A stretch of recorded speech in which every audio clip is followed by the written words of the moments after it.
Okay, so we are live. I am recording. This is the first time I'm doing this.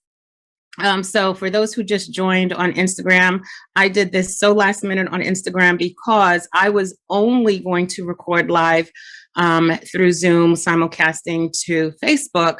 And I said, let me let you guys listen in. So I'm recording my 22nd episode of Bench Talk, my podcast. And I'm going to get into all of that, but just so that everyone knows that it is being recorded live. And I'll tell you what the episode is all about. So guess what?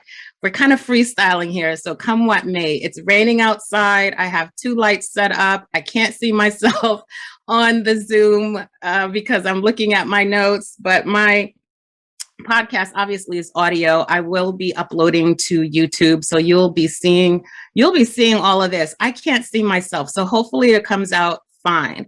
And just so that you guys know, just what's the word I'm looking? Full transparency. I am nervous as all hell. This is the 22nd episode of Bench Talk, and I'm always doing them behind the camera, just audio only, looking a hot mess. So I said, you know what, let me do something a little different and push myself. And so here I am pushing myself. That seemed to be the theme this past, I don't know, month, last few weeks, but it's all good because if I do it, you can do it. And I do it with my clients and I know how it feels and it doesn't feel good. But getting on the other side of it is what it's all about.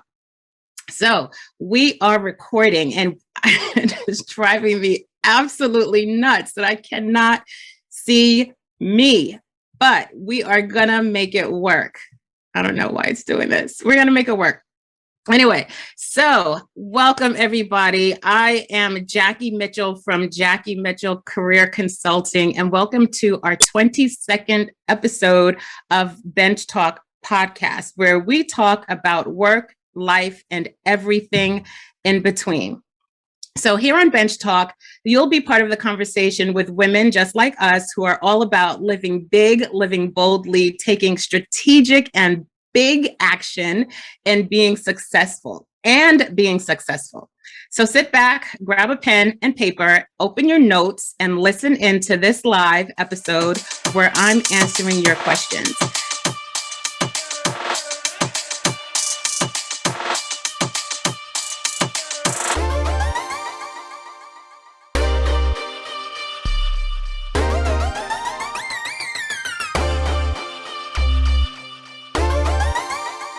So I have been on this kick for the past, I don't know, couple of weeks where I am focusing and have been focusing on job seekers. There are a lot of people looking for their next opportunity, a lot of people looking to up level, folks who are unemployed and looking for their next opportunity, or currently employed and confidentially, secretly looking for their next up level and what that is, what that looks like for them. So I decided to dedicate this episode 22 to just that. And it's very interesting. So back in November of last year, I was asked to co-host, co-facilitate, if you will, an Indeed webcast or webinar, where we talked specifically about readying your resume. And full disclosure, I am in no way associated or anything like that, or compensated, anything like that with Indeed. This is solely on my own. So when I did the webinar with them, it was amazing. It was maybe, I don't know, almost 3,000 people or something like that ended up on that live episode. So there were so many people, there was not enough time for answering all of the questions. And I have all of the questions, and folks have been reaching out to me, DMing me, sending me messages, sending me emails, calling, and asking me questions about their resume, asking for help. And I said, you know what? Let me gather those questions because it's a common theme. Since then, it's been a common theme with people really just confused about how to ready their resume and what I call upgrading your resume and what you should be doing. So in this episode of Bench Talk, I am specifically answering those questions. Now it's well over, it's probably 300 questions that I sifted through, and that wasn't even all of them, but they all had a theme. But I pulled out 20 something questions, about 20 something questions that pretty much covers the whole gamut. But it's very interesting. The answer is going to be very similar to most of the questions. So I really want to make sure that I dive into that. So before I do that, I just want to talk about just the thought of, and this is for job seekers, and just the thought of having to look for another job, looking for another job, up leveling and looking for another job, because in my world, an up level, a promotion is promoting yourself to another role. And typically you want to go up a level. You want to promote yourself, right? And there's a whole lot that comes with that. But sometimes we are not feeling as confident as we should be, or we are feeling that things are out of reach, or let's say our resume is what I call dusty, where we've not touched our resume in years. We've not had to. I see where there are many women are at a point right now where they're going back into the workforce for whatever reason they were out. I see a lot of older women transitioning, concerns about ageism, concerns about sexism and biases. And there's so many variables out there, and so where does it start? Where do we start in our search? Where do we start in our search? And there's so much information out in these internet streets. There's so much information, and I go through some of that and I look and I just shake my head because I'm like, oh my gosh, I could see where people are getting confused because there's so many different tips, things you should do, things you shouldn't do. And they're competing, they're not necessarily all saying the same thing. And how do you know that you're doing the right thing? Well, a key in knowing that you're doing the right thing is when you secure your job, right? But one of the things that you really should do to take that first step is just to think about where you are. What is your mindset?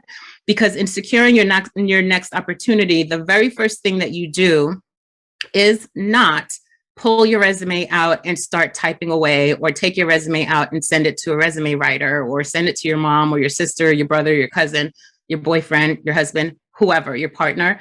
That's not the first thing that you do. The first thing that you do is take a step back and think about, what the hell is it that I want?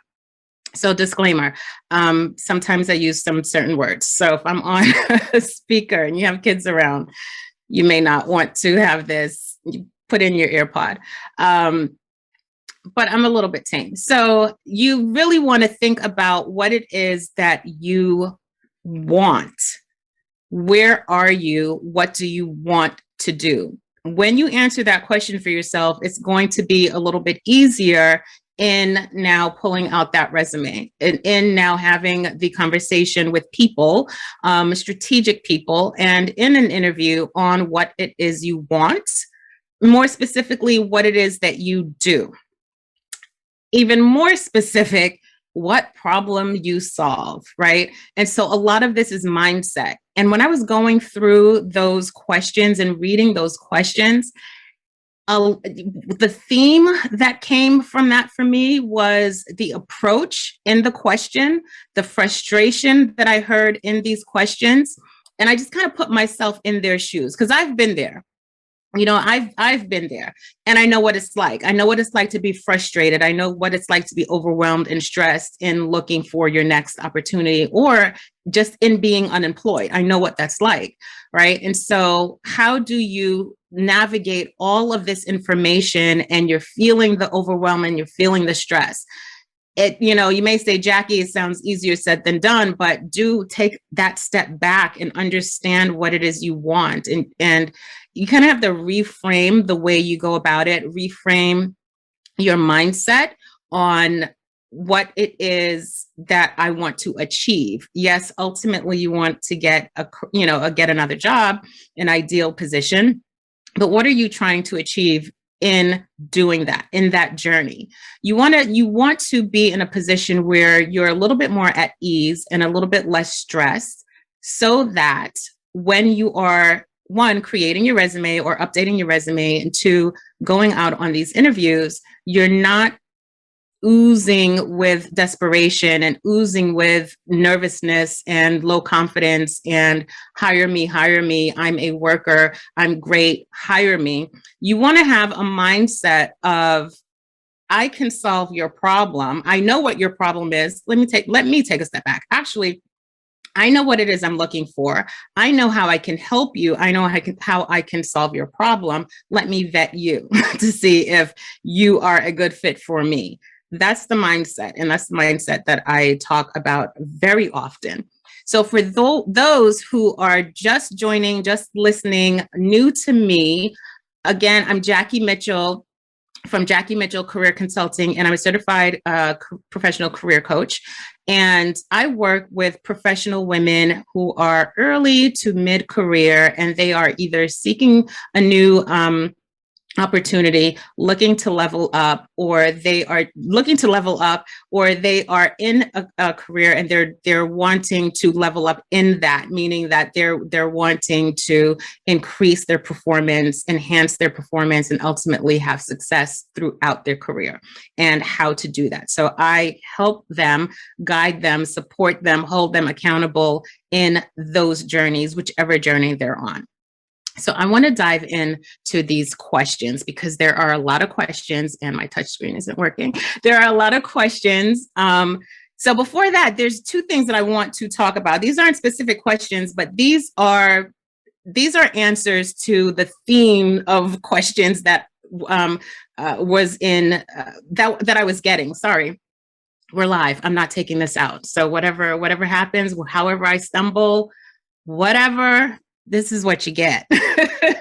So let's talk about some of the basics, and then I'm going to go into the meat of this conversation. And yeah, I'm going to go into the meat of this conversation. So formatting. A lot of people had questions about formatting your resume for the ATS systems. ATS stands for and I wrote that wrong, but ATS stands for Applicant Tracking System. So what that is the application or the software that you upload your resume into. So you're uploading it, and it doesn't go to a particular person. It goes through an application or software that parses the information. It's looking for keywords. It's looking to see if you're a match to the job description that they have posted for any particular job description. So it's looking for key things. You have to have your resume formatted in such a way where that system is not kicking it out. That system, and it doesn't really kick it out, it just doesn't match you, and it doesn't show that you're a good match. How do I know this? So my background is in project and program management. I am on the app dev side, which is application development. Older terms, that's what we called it, software development, whatever the hell you want to call it. But I have implemented many, many types of applications. I have implemented, integrated, the whole nine. One of the areas that I have expertise in is on the HR payroll side, and those HR systems. And coming from where I've come from, I've seen those things grow. This is way before we had what's now called ATS, but implementing ATS as they were formatted, as they were coming in, these are things that were called off the shelf. You know, how do we configure this off the shelf? And I was one of those people who helped to implement those types of systems. So I worked very closely with subject matter experts, configuring what does this look like and getting them in. So I have background in what it looks like. This was a while ago, but they're pretty much still the same. I have kept up with everything that it does, and the foundation is the same. So uploading your resume. So a little, enough of the tech talk, but uploading your resume into those systems, they will tell you the format that it needs to be in.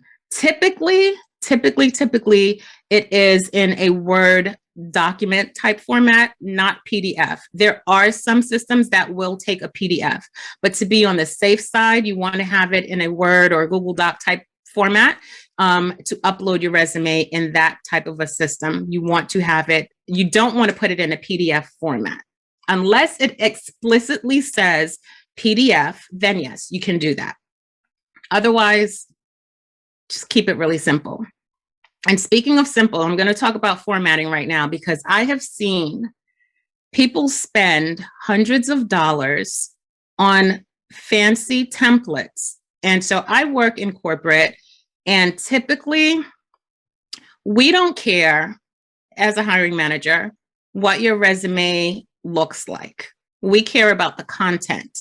So spending hundreds of dollars on templates for your resume probably isn't a good idea. You really don't need that. You want to make sure that the content makes sense. You want to make sure that the content is speaking to what they're looking for. You don't want to distract with all of the, the color on the side, the picture here, graphs, this, that. You don't need all of that. Problem is, people tend to think that they should shove all of this pretty stuff in a resume to stand out. That is not how you stand out. And I challenge anyone to tell me you stand out that way if you're in corporate America. Now, there are some fields that it would make sense to do that. I'm not talking about that. And there are some instances where it would make sense to do that. If you physically have the paper in your hand and you are handing it to someone who has asked you, give me your resume, and you can physically give them that resume or email them that resume, in a situation like that where it's not going through an ATS, then maybe. And also it depends on the role and the type of industry. So let's put that aside. So generally speaking, with an applicant tracking system, a plain resume is all you need. And if somebody tells you you need to download this template from this thing or don't do it. Sometimes when you're putting in information in, and I'm going to pick on Microsoft Word right now, putting in information in Microsoft Word to create a resume, a thing will come up on the side, and it's intuitive, and it knows that you're doing a resume, and it'll show you all of these templates. Ignore that. Click the X, ignore that. Do not use those. I'm telling you, don't format your resume in a fancy manner, because the ATS system, and I'm going to try to make this as simplified as possible. The ATS system is looking for certain places on your resume to pull data. Everything is about data. So whatever you have on that resume, that's data. It is pulling that data and putting it in a database. That's how it's tracking you. That's how it tracks applicants. Name, phone number, email address, skills, all of those things. So it's looking for specific areas, and sometimes it's a reader, like just going through all this stuff, but it will pull and parse the information from your resume. And if you use certain job boards, it's doing that for you. If you notice, if you upload your resume, and it'll parse the information, and you'll see your first name, last name, or what have you in certain fields. That's what I mean by parsing. Sometimes you have to go back and correct it. But if you have skills on the left and you have, I don't know, a technical skills on the right, and you're doing a picture here and it doesn't know where to look, it's going to get confused, and who knows what happens to it. You don't want to do that. Keep it really simple. Very simple. Just keep it very simple. The format is what matters. The format does not matter. Sorry, the format does not matter. It needs to be clean, is what it needs to be. It needs to be clean and legible, meaning the font that you're using needs to be big enough, not too small, but legible, just a plain regular font. That's not where you're going to really want to do all of this fancy stuff. So keep the formatting simple enough so that it can pass that ATS. The other thing that I want to mention, this is a big debate And I am a believer in not conforming to certain things because if it doesn't work, it doesn't work. One of the things that does not work, especially if you have had a career that spans over 20 years, a resume that is only 1 page in length. When someone tells you, or you read in Google or LinkedIn, wherever, that your resume has to be 1 page, just a 1 pager. I take issue with that because there are certain things that you want to have in your resume that may not fit in 1 page. I have a 4 page resume, and I have a 4 page resume on purpose. And one of a little tip is that the real estate at the very top, the first page of your resume is where all of your work, meaning everything that you are putting into the resume, all of your effort, that's what I mean, all of your effort goes there. Most of your 80% of your effort is on that top part of your resume, because that top part of your resume is your professional summary. That's your summary. We are no longer doing objectives. So if you have in your mind that you're doing an objective, no, because that shouts, I am, what's the word I'm looking for? I am entry level. I have no experience. That's what it shouts. No more objectives. So I will challenge anyone who says resumes need an objective statement. Absolutely not. You can do a lot with a professional summary. And also, you may or may not need a cover letter if you have a really great professional summary. And the way that I teach my clients and my students, they don't need a cover letter because their professional summary hits every point that they need to make that a cover letter typically would make. It's all in your resume. So going back to the length of the resume does not have to be 1 page. If it spills over into 2 pages, that's okay. If it spills over into 3 pages, that may be okay. If it spills over into 4 pages, people will think you're crazy. Doesn't matter. I have a 4-page resume. And it has served me very well over the past 20 years because of the types of positions and contracts that I was going for.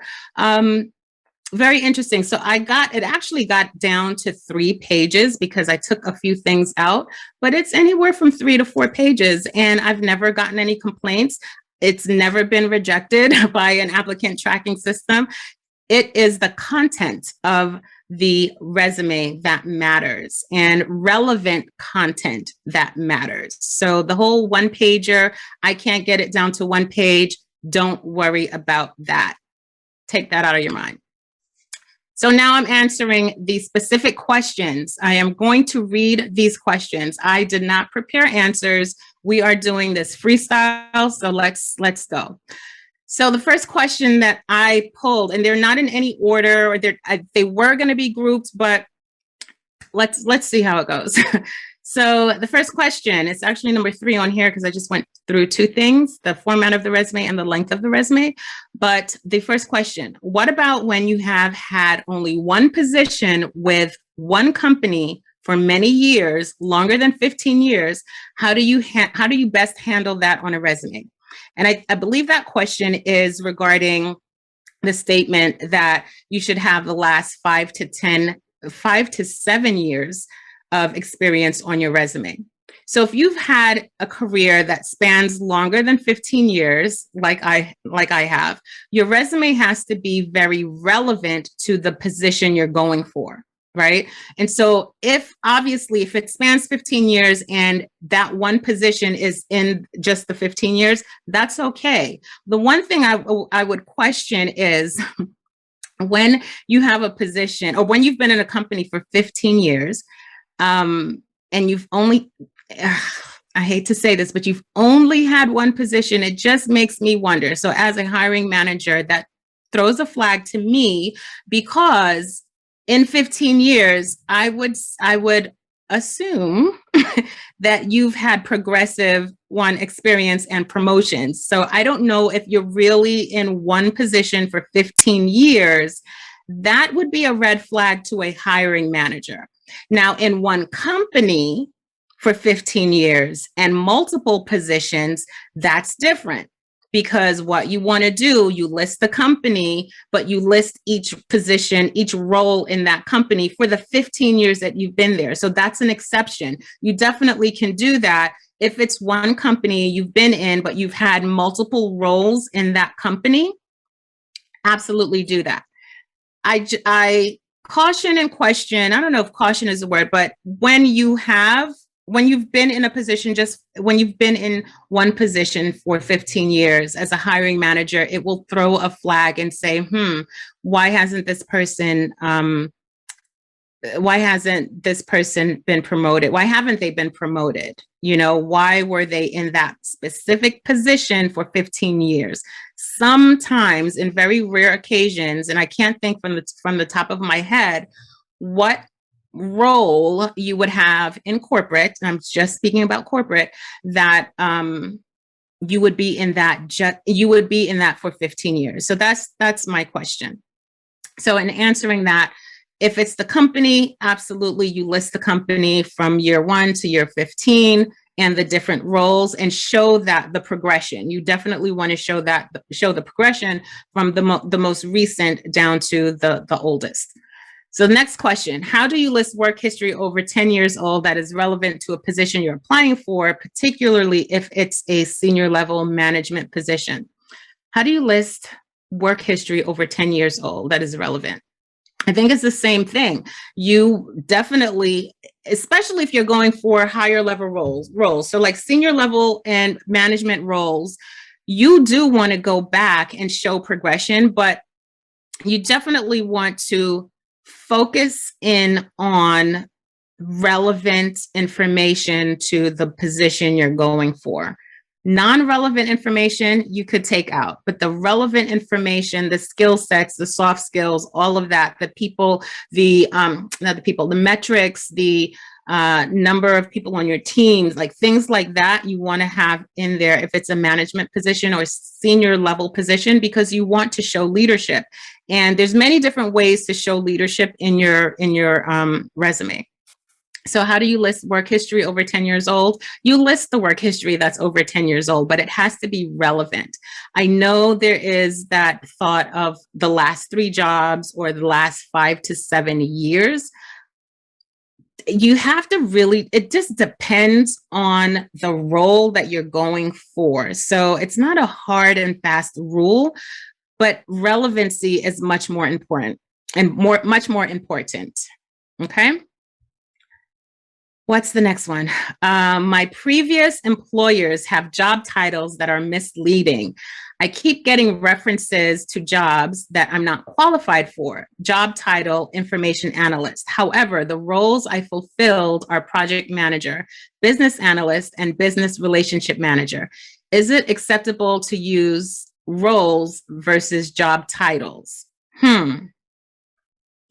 I say you can do both. And that's not misleading. So if your previous employer has job titles that are misleading, I would still list the job title, because you can always explain that in the interview. And so in listing the job title, you can list the job title and the role so that you can get through on that applicant tracking system. And it just depends on how you list that, right? And so definitely list the title that you had at the company. And then in your description of that role, you can list the role that it actually was. And in the interview, you're talking about it. It's the conversation that you're going to have about that. So it's totally doable. It's totally acceptable. Do you need to have one over the other? If you do one over the other, it may be a little bit misleading. So what's not misleading is using both. You can use both. I've seen both. I've done that in the past as well. Next question, how do I structure the resume when I am making a career change and don't have relevant experience? I'm attending school for my master's, but don't have experience in the subject matter I'm studying. Reason being, my business shut down because of COVID and changing careers. Well, let's see. Like I said, this is freestyle. So let's see. One thing I would definitely highlight is your transferable skills. What are those soft skills that can go across industry, across careers? What are those skills? You want to highlight that. How do I structure my resume when making a career change and don't have relevant experience? You have to really dig and find where the relevancy is, because a lot of the, it's just to get through to get through that gatekeeper of the applicant tracking system and speaking with someone in an interview, or that first, what do you call it? The phone screen, right? Typically you'll do a phone screen with a recruiter at the company or someone at the company in HR, however, but you can talk about that, right? So you can have the conversation on that. I wouldn't mislead in the resume, but you definitely want to dig. It's not a 5-minute thing, but you can do it. Look at transferable skills, write down all of your skills, and how do those skills relate to the job now that you're going for. There has to be something that is interesting. And I say that because we typically are interested in the foundational thing of the things that we do, right? So it could be different things on the surface, but what is that common thread between these things that attract you to it? Those are the skills that you have in being able to do those things. It kind of may not make sense to you, but if you really think about what do you like to do and what are those skills that you have in this one area that you can now take to this other area and still be successful there. So look at what those skills are. Look at what those skills are and find the relevancy. There's a way to do it. Just find the relevancy. You do want to take the time to sit with that and find the relevancy in the new position that you're going for. Okay, next one. Let's see. I kind of skimmed these questions. I already spent money and had professional help rewriting my resume. That was almost a year ago, still nothing. It seems no one is reading the resume. What do I do? Wow. So I hope I don't offend when I say this, but I am so true to my beliefs. I get it. Some people believe that they need a resume writer because they don't want to do it themselves. And they will continue to go to a resume writer because they don't want to do it themselves. I have a different, I come from a different school of thought. I teach it differently. I teach and coach my clients on upgrading their resumes. And it is not a complex process. We focus on key strategic areas on your resume that will get you noticed, that will help you to stand out. So we focus there and we work through how to do that. And what you're doing is now setting a foundation for yourself so that you are communicating your value. You know your value better than anyone else. You know what you've done, what you've brought to the table. You know your impact, the impact that you have, and you know your skill sets better than anyone else. So how do you now take that and create your resume? And those are the things that I work with my clients on. Sometimes when you're working with a resume writing service, they may not take, some are really great and some are not so great. So you have to be very discerning, but some will take your resume and a lot of it is guesswork. A lot of it is what's going to sound good. They may have a short conversation with you or a short consultation with you, get an existing resume and want to know what the new position is that you're looking for and come up with something. And so now you're provided this resume that looks really great on paper, but you're not connecting with it. What I teach is how you connect with that resume.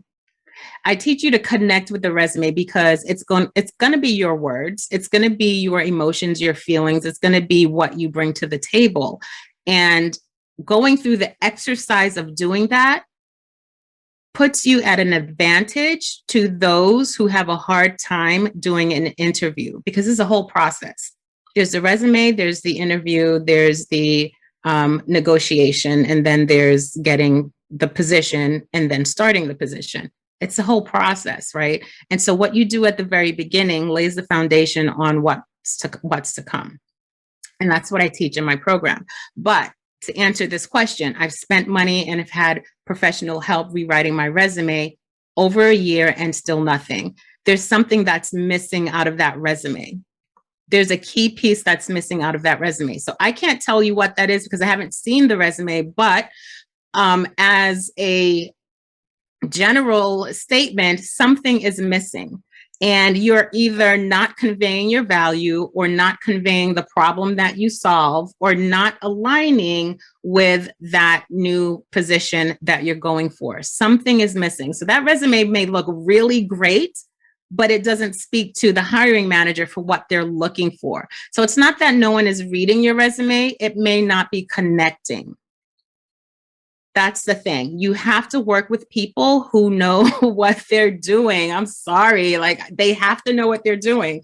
And that's where coaching for me is different because I'm helping you to see from a hiring manager's point of view and taking yourself out of the equation for a little bit and looking at the broader picture, because if you get back the resume and it doesn't connect with the job that you're going for, then it's not going to connect with the hiring manager. So that's where I'm like, okay, that's where we work through looking at this resume. We're looking at a whole bunch, a lot of different variables to make sure that you are aligned from beginning to end. And when you go through that process, you know how to do it again. You know how to, it's repeatable.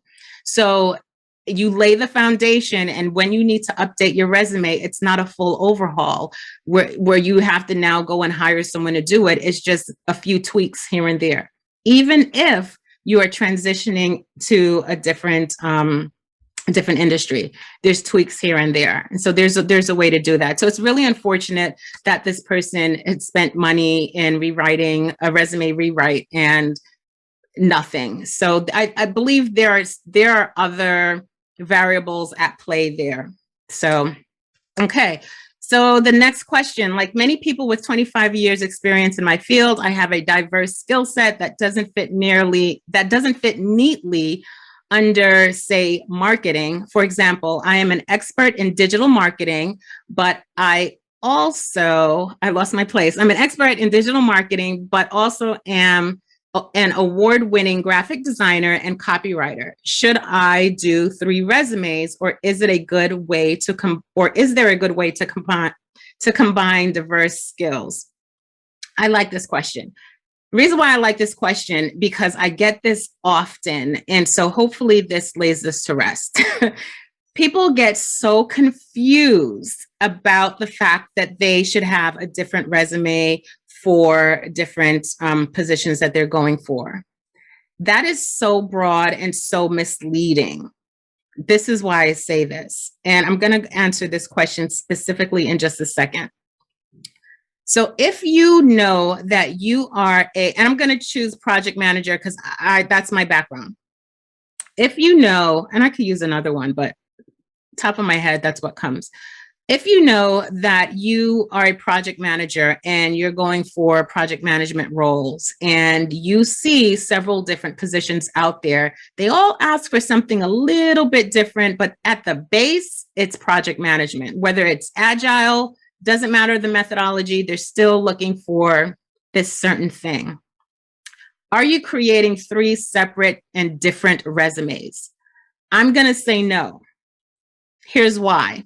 Your resume for those positions, you may tweak here and there, maybe a few keywords you may tweak, but you're not lying. I just want to throw that out there. You're going to tweak a few things, but for the most part, your resume, you have that foundation. You just really have one resume, and you may tweak it and save it as something else and send it to those different positions. When I work with people, typically they're just using the one resume. Now, I do have to say, if you are, and I've had this where someone was multi-passionate and they could do several different things, and they wanted to do several different things and go for several different types of positions, very different types of positions, that there was not a key, that common thread between them. They had three separate resumes that spoke to three separate roles, because those roles were so different. This person had so much experience, and they were like, I can do diversity and inclusion, I can do marketing, I can do business development. And they had that because they've done that in their, in their past experience. And so at that point in their career, they wanted to just kind of see which one hits first, if you will. And there's no problem, nothing wrong with doing that. But they had three separate resumes. Now, do you have to have three separate resumes for, let's say, project manager? Absolutely not. It's the same resume, but you're tweaking it a little bit. So I hope that makes sense. I hope you guys understand what I mean by that. So if you're going for a position that, if you're going for several roles and they are pretty much the same, in the same vein, you're just tweaking your resume. You don't need to have 4 and 5 different resumes for each job. Folks get really confused about that. You're tweaking, you're not rewriting an entire resume to do that. For this person in particular, there is actually a way to show that thread of commonality between all of those positions, whereby the position they're going for, the skill sets that they have align to that new position under marketing. So there's definitely a way to do that. Next question. My college experience was online. I have a master's degree and I feel like it was a great educational experience, but still believe people look down on it. What would be the best way to state this education on my resume? You state it. You list the college and you list the degree. And if it's recent, you list the years. You don't have to list that it's an online online study. Absolutely not. Take that off your resume. If you have online study on your resume, absolutely take that off your resume. If you have online study in your LinkedIn profile where you are talking about your education, take it off right now. You don't need that. It doesn't matter. Doesn't matter. You went to school, you got a degree. That's it. As long as it's a reputable university, it doesn't matter. It doesn't matter. And maybe saying reputable is a little biased, but you got your master's degree. Don't need to put that it was an online degree. That it doesn't matter. So next question. It seems like a resume summary, I think I answered this. It seems like a resume summary or objective is like a really brief cover letter. Why duplicate efforts? Or is a cover letter no longer needed or looked at by HR or hiring managers? So like I said earlier, I am of the school of thought that cover letters are outdated. Some organizations are still asking for them. If they ask explicitly, then do the cover letter. Some roles that you go for, depending on the level, I would recommend a cover letter. Typically not. It just really depends on a lot of things. It really depends on a lot of things. But as a hard and fast rule, if they ask for a cover letter, give them a cover letter. Whatever they ask for, give it to them so that it keeps you in the running. So now, speaking of the resume summary or objective, as I said earlier, you don't want to put an objective on your resume. Take it off. I don't call it a summary. It's a professional summary. So your professional summary that talks about you, it can honestly cover what you would cover or what you would want to convey in your cover letter. Is it duplicating efforts? Only if you decide to add a cover letter where you're talking about the same thing. Typically, they're not, if they don't ask for a cover letter, they're not necessarily going to look for it. Is it a good gesture? Sometimes. Do they really pay attention to the cover letter if they're not asking for it? No. Do you need to stress yourself out about a cover letter? No. If they don't ask for it, don't provide it. Just do a really kick-ass professional summary, and that'll cover it.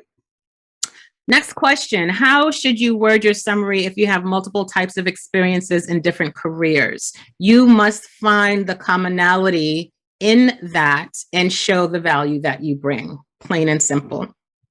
Folks, you got to take time on that top part of your resume. That professional summary is probably going to be where you spend the most effort. That is what they are going to be reading, skimming through experience, but that really is going to catch their eye, right? And so you want to, if you have multiple types of experiences in different careers, find the commonality. You can talk about that, but find the commonality, find a way to communicate that and convey that. So next one, I have a job title that's very specific to my company. What should I do in this case? I don't want to lie, and he or she or they have that in quotes about my role, about what my role is. And this is similar to a question that was asked previously. So what I say is never lie. I have a job title that's specific to my company. If the job title is specific to your company and it's not recognizable by other companies, or it doesn't relate one-to-one with the job that you're going for, use their company job title. Also, translate that into what it really was and how that relates to the new with the job description that you're going for, the title that you're going for. How does that translate? You can definitely do that. So you don't want to lie. You want to use the old or the existing of what they have and talk about in there how that relates to it. Not necessarily how, but you can literally put in parentheses that it equates to, that's what it was. Or in the little description, you can say what you actually did and how that relates to, and in doing that, you're going to say how that relates to the new role that you're going for. So bottom line, don't lie. Don't lie. Do not lie on your resume. You know why? Because it's going to come out in the interview. In the interview, I'm sure you guys have seen those memes before, what you said on that resume, and then when they're asking you in the interview about your experience, and you're like, huh? Don't lie. Anyway, okay. So next question: if you've worked at a company for a while and okay, how about we start again? If you've worked at a company for a while and have had promotions, level 1, 2, senior, etc., should you list all the titles with the dates and just have one summary for experience, or bullet out the experience based on the title? I would bullet it out so that you can show progression. You want to show progression because that does a couple of things. It shows, one, that you're a badass, and I would definitely put the dates on there too, because let's say you were at a level 1 and then you jumped to a level 2 in 6 months, and then in 3 months you moved up and you moved up. It shows several different things, and sometimes it's cautionary because it may be like, oh, did they misclassify you? You were at a lower level, you should have been a higher level.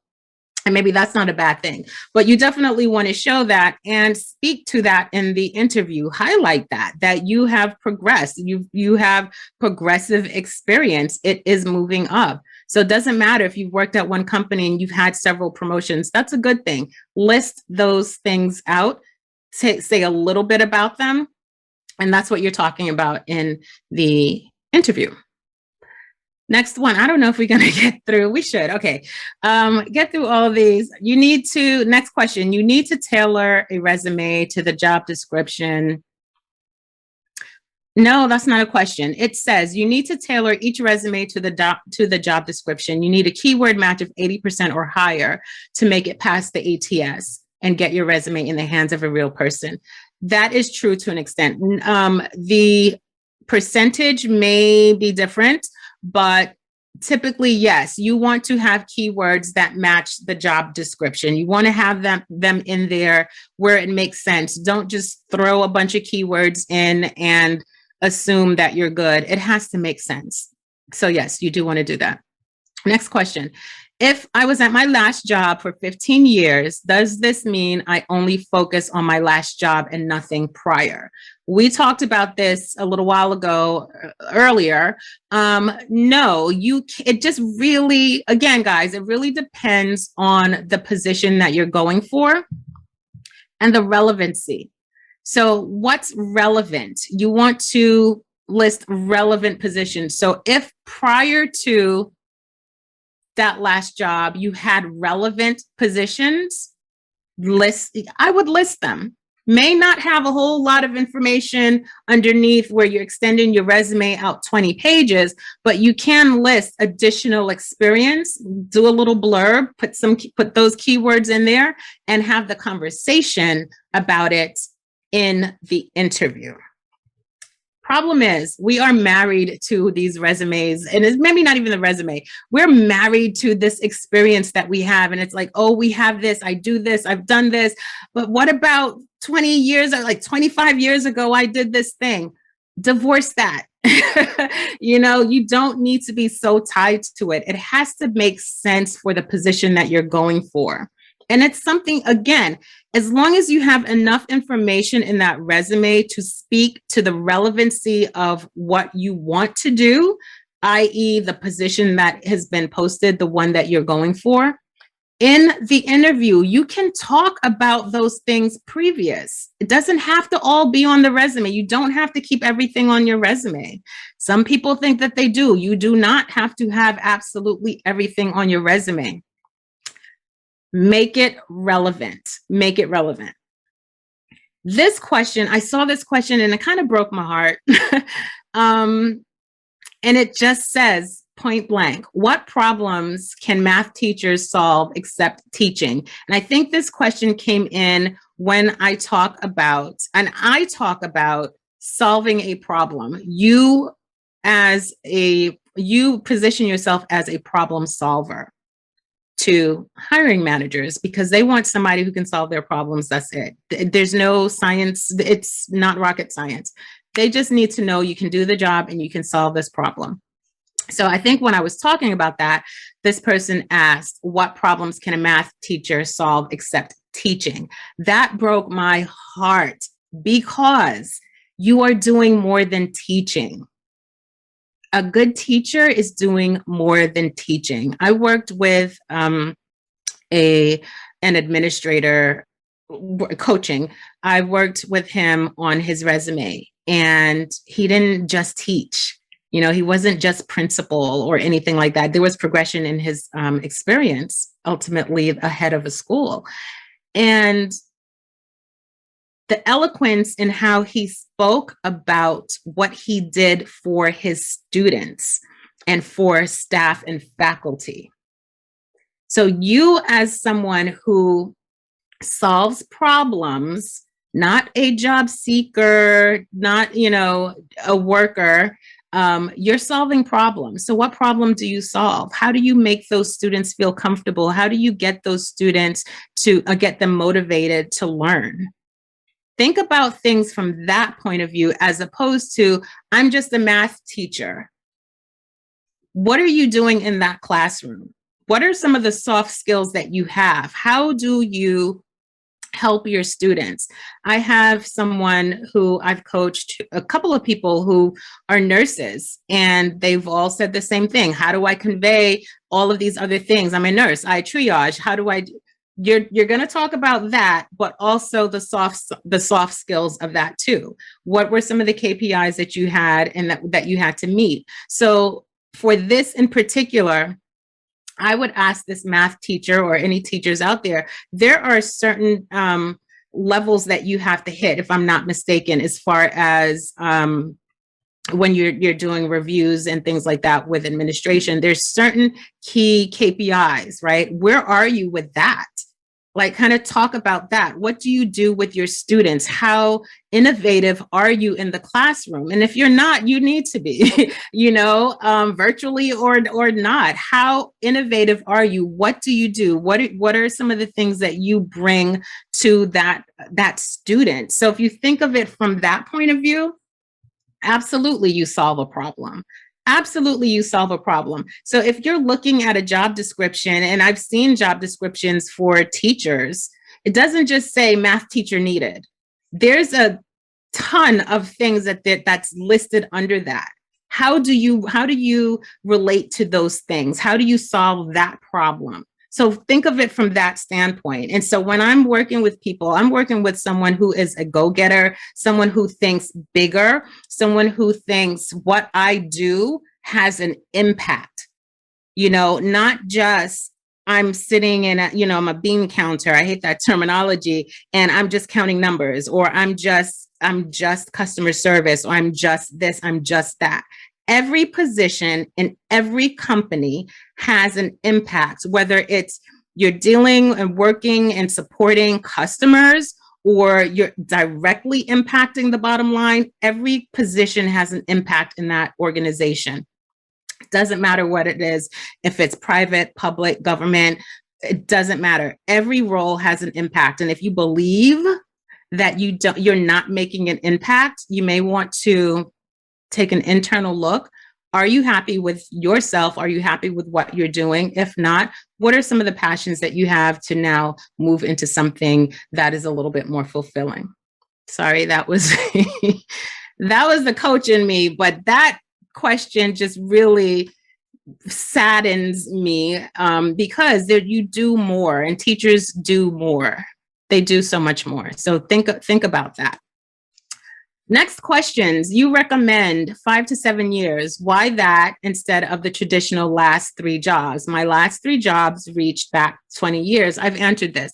But my last 5 years is only 1 job. Again, relevancy. Whatever is relevant, whatever works for that position that you're going for, that is what you want to list. So it's not a hard and fast rule, last 3 jobs or last 5 to 7 years. It could be a combination.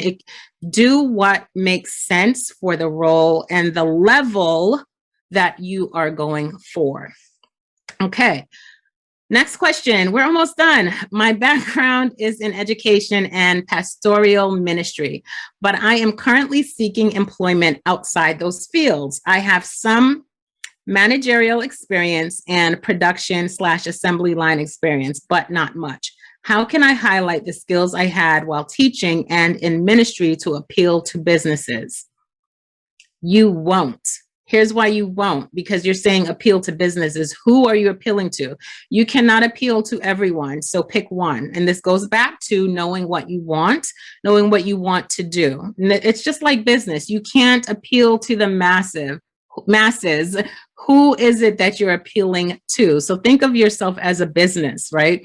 Who are you appealing to, and who are you going after? What are you going after? So you have to be really specific. What I said at the very beginning, the very first thing you do is not look at your resume when you want to go for another job. You want to know for sure with yourself, what is it that I'm going for? Now, I do have to put this caveat. Doesn't have to be a specific role. I want to be, and what that role and job description looks like. Just kind of know start general. What is it that I'm looking for? And then narrow it down. And how do you narrow that down is by looking out there to see what opportunities are available, what is interesting to you, and then you make that move in, okay, let me see what kind of skills that I have, that can translate into doing this job. Okay, so next question. I think it's kind of similar to, the resume and, okay, I've had a job in the market. I have been in the job market for 30 years. I have 15 plus years of experience. How do I create a resume without leaving out the accomplishments that I've done all these years? My experience is in broadcasting, video production, project director, public relations, and marketing. Same answer that I've had. I will say it again, relevancy. Just because you've been in the job market for 30 years does not mean you need to list the last 30 years. List relevancy. In that case, I have 15 years of experience. Okay, in that case, go back as far as it makes sense. Period. Go back as far as it makes sense, right? If it makes sense to go back 8 years because there's that one thing you want them to know, then go back 8 years. But also, you do have space in your resume to list additional experience. I did this with a nurse. She had additional experience. We put a section at the bottom of her resume that said additional experience. She listed the role and the hospital and the dates. And then she talked about that in the interview. Really simple. See, we complicate things so much when we don't need to. It is not complicated. It is not complicated. We're so married to, well, I have all of this experience and I have all of this experience and I need to show them I have this experience. No, you don't. What you need to show them is, if you guys are listening in, I'm looking at Instagram and I'm laughing because there's comments there. I see you. So we want to show what is relevant. And I'm going to keep saying that. You want to show what's relevant. Just because you had 30 years experience does not mean you need to list past 30 years of experience. Show the relevance and make it, for lack of a better term, make it relevant. Like, it has to be relevant. They're not going to care. And maybe I shouldn't say this, but it's like, sometimes I'm a smartass. They don't care that in 1971 you worked on, a set for whatever movie or whatever. Like, they don't care about that. That may be a conversation and a story that you provide during an interview. But on the resume, don't do that. And here's something that I have to say, it may not be popular, but ageism does exist. And sometimes we do it to ourselves because just this, we want to list 1969. We want to list 1970. Don't do it. Don't do it. In that case, go back maybe 7 to 10 years and list relevance to the position that you're now going for. The relevancy of the positions you had prior to that, use those as stories, anecdotal stories in the interview. Write that down, write that down, write that down. Because I've worked with older professionals who want to take everything from the past and make that relevant. You can use those as stories. Those are stories, not in, oh, when I was. No, these are just stories that you use for relevance to show, yes, I do have the experience and I've done certain things and I've come across this and I've come across that. You want to use it as a story. On your resume, make that resume stand out by pointing out the relevancy in the last 7 to 10 years to the position that you're going for. Next question. We are almost done. I am excited. I'm excited that we're almost done, that I'm actually able to get through this on the fly. Like I said, I didn't come up with these answers beforehand. I'm doing freestyle. So here we go. Market for 30 years. I've been in the job market for 30 years. We just did that. Okay, here's one. What can I do about, we have 2 more. What can I do about being self-employed for the past 10 years in a different industry than the industry I want to return to? What can I do about being self-employed? You want to put the self-employment in your resume. Don't lie. Sometimes people get nervous about working for themselves, being a consultant, or being unemployed, and there's gaps and this and that. Like, we worry way too much. We worry way too much about certain things when it just doesn't It's nothing to worry about. So being self-employed, absolutely put that on your resume. Absolutely put that on your resume, especially if you're concerned about a gap, right? You were not doing anything. You were doing something. You were employed as this. Now, I do have to say, if that is different, what does it say? In a different industry than the industry I want to return to, again, where are the commonalities? And are there commonalities? Are there transferable skills that you want to highlight? Those are some of the things that you want to do. But definitely, you can most definitely put on your resume the name of your company and the beginning and end dates, or beginning to present, whatever that is, and list what you did there. And if there's transferable skills, you want to list that as well and show relevancy to the position you're going for. Do you guys hear the theme throughout all of this? It is showing relevancy to the position that you're going for. There is relevance. You have to find the relevance. You have to find the relevance in it. Okay. Next question. I think we answered something very similar. So it says, for numerous employers, I've been promoted several times in a relatively short time frame. For example, I was promoted 3 times over the course of 68 months of employment for my last employer. Go you.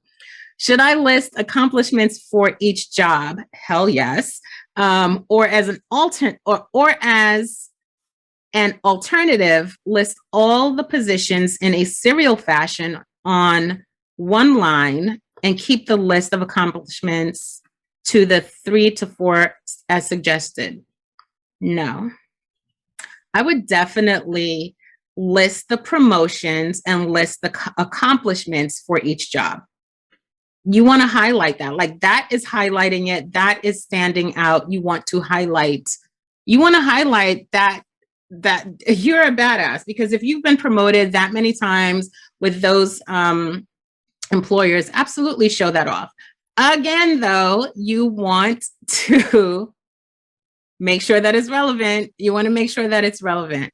So what's the commonality? You want to make sure that it makes sense to list all of them, and the details about it. Okay. Looks like we have one more question. Again, there were hundreds of questions, and I pulled out some of the ones that were just speaking to the general of what was out there. Maybe I do a part 2 with some of the other questions, but I think this kind of covers a lot of it. So last question.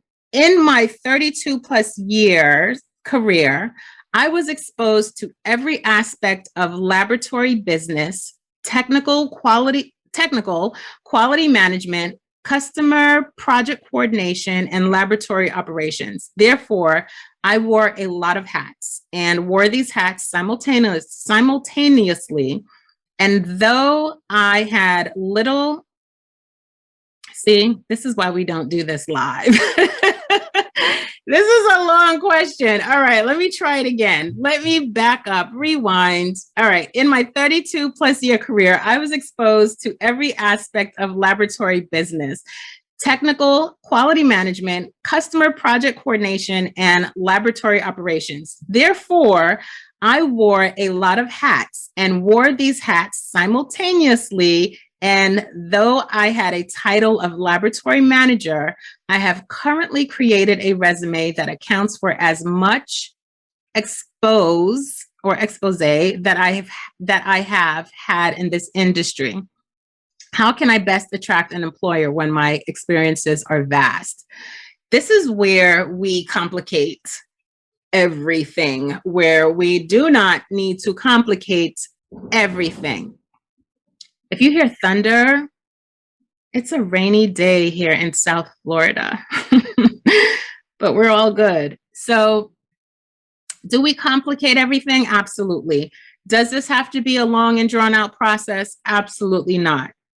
Again, I find that when we have careers 20 plus years, we tend to overcomplicate it. Make it relevant. I'm going to keep saying that. Make it relevant. Jackie, how do I do that? Look at the job description, right? And look at what you're doing now. don't lie. What are the roles that you've had? List the roles out. Like, just really make it very plain and rudimentary sometimes, because we just create a straw man. Just create a straw man for your resume. I tell this to my kids, or at least the youngest one. When he has to write a paper, he thinks that the very first time he sits down to type, because they don't write anymore, to type, that is the final draft. No, you're going to get there. You're going to build on it. So what I would say for those of you who have no idea where to start, just start jotting things down and then filling it in, right? And when you fill it in, kind of keep in back of mind what the positions are that you're looking for. Then you want to now look at the specific jobs that you're going for, and how do I find the relevancy? And a lot of times you see it off the bat, right? You find that relevancy and use some of those keywords. And again, when we have all of this experience, what do? Really, you want to synthesize that down. You don't need to list out every responsibility you do, everything you do every day, all day. What are the accomplishments? What are the impacts that you've had? How does that relate to what they're looking for? And most importantly, how do you solve their problem? Period. That's it. That, you want to solve their problem. So in wrapping, I'm going to wrap up within the next couple of minutes, but that was the last question. But as a wrap up, I have just a few things that I want to leave you guys with. There are no hard, steady rules with resumes. Yes, the only thing that I would say when you're doing a resume through or submitting it through an applicant tracking system, the rule is making it readable and following their directions. So if they say they want a Word document, give them the Word document. If they say they want a PDF, give them the PDF. Don't fancy up the resume. Do not fancy up the resume. Keep it plain and simple. I have the most plainest resume you could possibly imagine. And I literally have given that resume, made it a template. And that's what I use in my group. And people find that they are much more successful when they're going the route of applicant tracking systems, because yes, there are multiple ways to apply for a new position. And that is not the only way. A lot of people are just looking at job boards, but there are more ways to do it. But if that's the route that you're going to go, keep it simple. Do not use all of these templates and the picture and the graphs, and don't do that. Just keep it really simple. So the key things to remember is to highlight who you are, the problem you solve, the relevant experience you have, and the impact of all of this. What has it had on the previous employers, and what can you do for them as the new employer? So it really takes time to sit and think about what you do on a broader, more strategic scale. People who win, or the people who win, are those who are strategic thinkers and not the ones who just list their daily task. Every job and role, like I said, in an organization impacts that organization, and you have to find what that impact is. One thing that you can do is get a copy of your current job description, or if you don't have access to it, find one that's close to it online and start to use that as a base. Do not do verbatim, but use it as a base to kind of help those juices flowing to get you started. Your professional summary is what will grab the attention. That is where your focus and efforts should be. I'm not saying forget about the rest of your resume, but the rest of your resume will come, but give your attention and focus to that real estate at the top of the page where you're doing your professional summary. Grab their attention with that. Next thing, do not pack everything into your resume. I say divorce yourself from it. Only relevant information that's needed.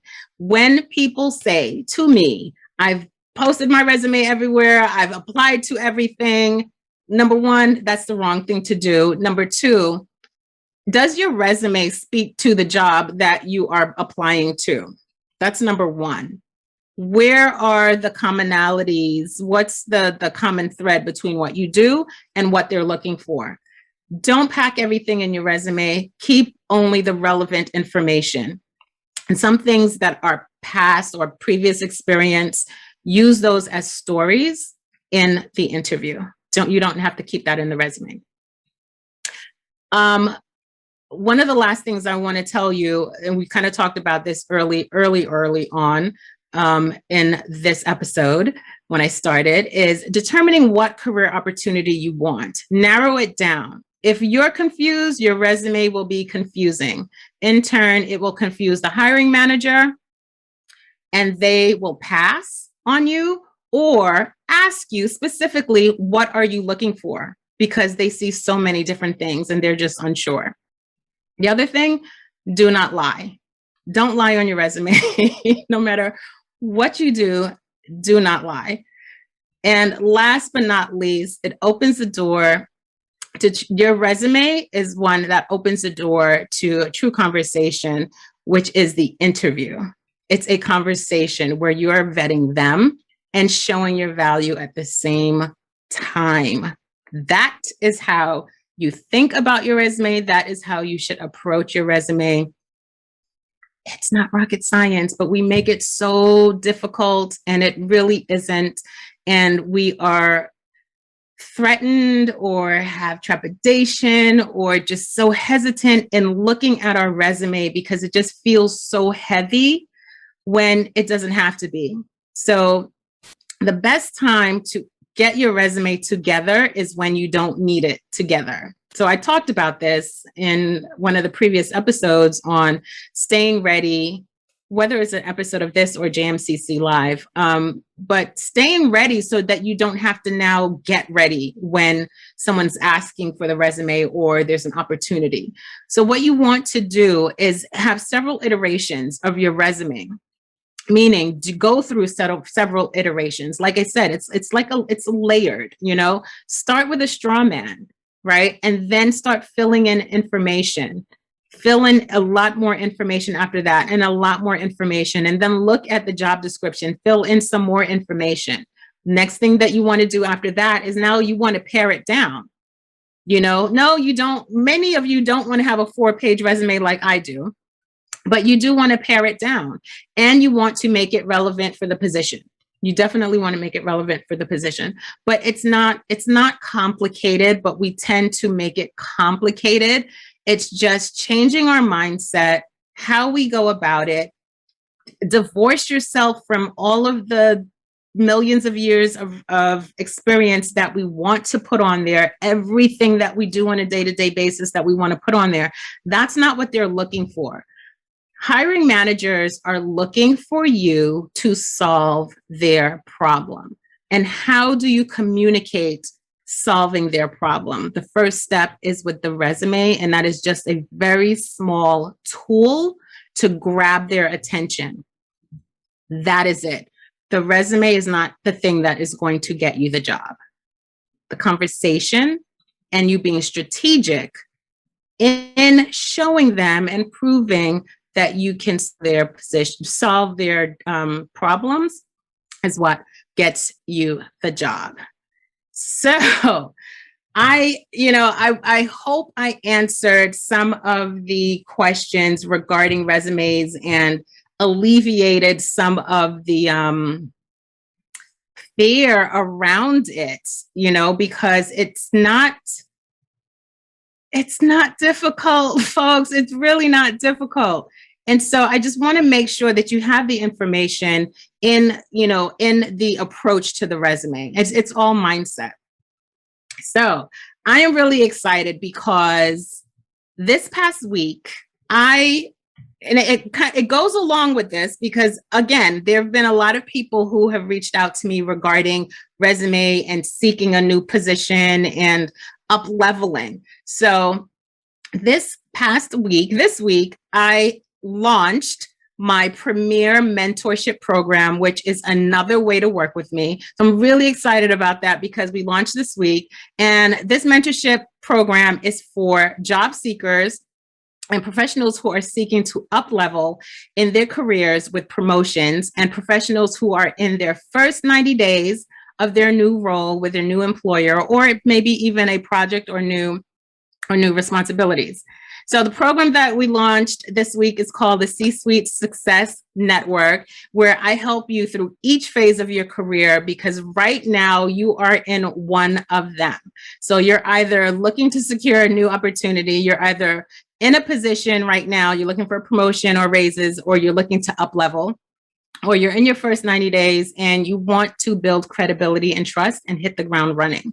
So when you join C-Suite, you can have access to all three, because at some point, or you will have access to all three, because at some point you're going to move through that continuum, and you will have me there guiding you along the way. So I go through all of the do's and don'ts about resumes, about interviews, about professional profiles, your personal brand, promotions, daily challenges, and so much more in C-Suite. And I give you the step-by-step strategy to help you succeed in all sections or all phases of your career. In addition to that, you have the lifetime access to the course curriculum and our private community, where I am mentoring you through all of the challenges and issues, and we're celebrating your successes with like-minded women, high achieving women, and professional women like yourself.